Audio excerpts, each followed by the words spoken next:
Halo rekan-rekan, selamat datang kembali di channel ini. Video kali ini saya akan membagikan berita terkait dengan tenaga honorer yang tidak lulus CPNS dan P3K 2023. Bagaimana nasibnya jika memang tidak bisa mengikuti tes ataupun mengikuti tes akan tetapi tidak lulus pada seleksi tersebut. Informasi selengkapnya silakan disimak dan ditonton secara lengkap agar rekan-rekan sekalian bisa menerima informasi ini secara utuh dan menyeluruh.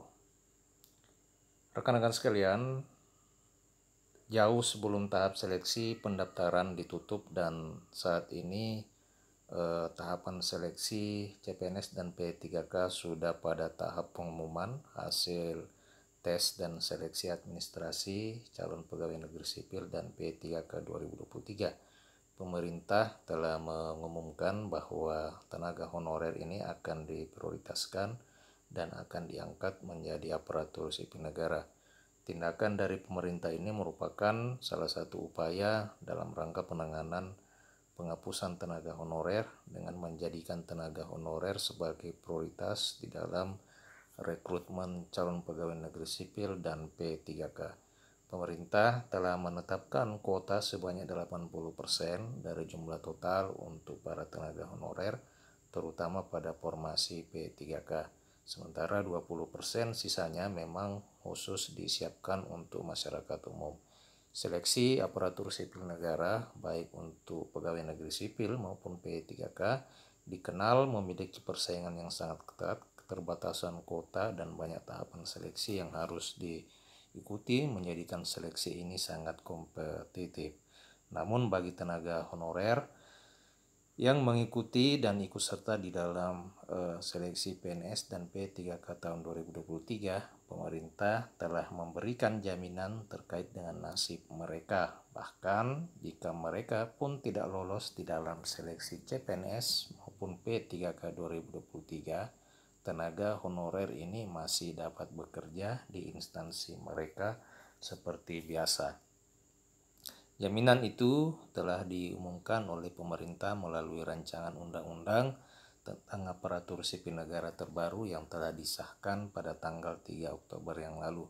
Menpan RB menjelaskan bahwa tenaga honorer telah dijamin kesempatannya untuk tetap bekerja di instansi mereka masing-masing. Jadi rekan-rekan sekalian, apabila pada tahun ini rekan-rekan tidak bisa mengikuti seleksi P3K oleh karena tidak adanya formasi, ataukah memang mengikuti seleksi P3K akan tetapi tidak diberikan atau tidak berhasil lolos di dalam seleksi itu, maka berdasarkan Undang-Undang ASN yang baru, pemerintah telah menjamin dan tenaga honorer ini telah dijamin kesempatan untuk tetap bekerja di instansi masing-masing. Setidaknya terdapat sekitar 2,3 juta tenaga honorer yang telah terdaftar dalam database BKN.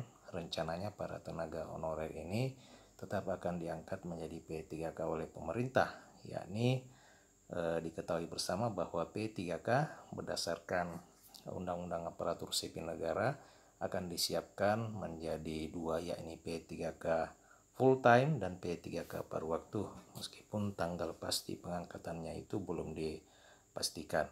Selain itu, pemerintah juga telah menjamin bahwa para tenaga honorer tidak akan mengalami pengurangan pendapatan, pemberhentian secara massal, dan tidak membebani keuangan daerah maupun negara. Nah rekan-rekan, demikian jawaban dari pertanyaan beberapa rekan-rekan di video-video saya sebelumnya terkait dengan nasib tenaga honorer yang tidak lulus dalam seleksi P3K. Bagaimana tanggapan? Silakan tuliskan di kolom komentar video ini. Terima kasih telah menyaksikan. Sampai jumpa di video berikutnya.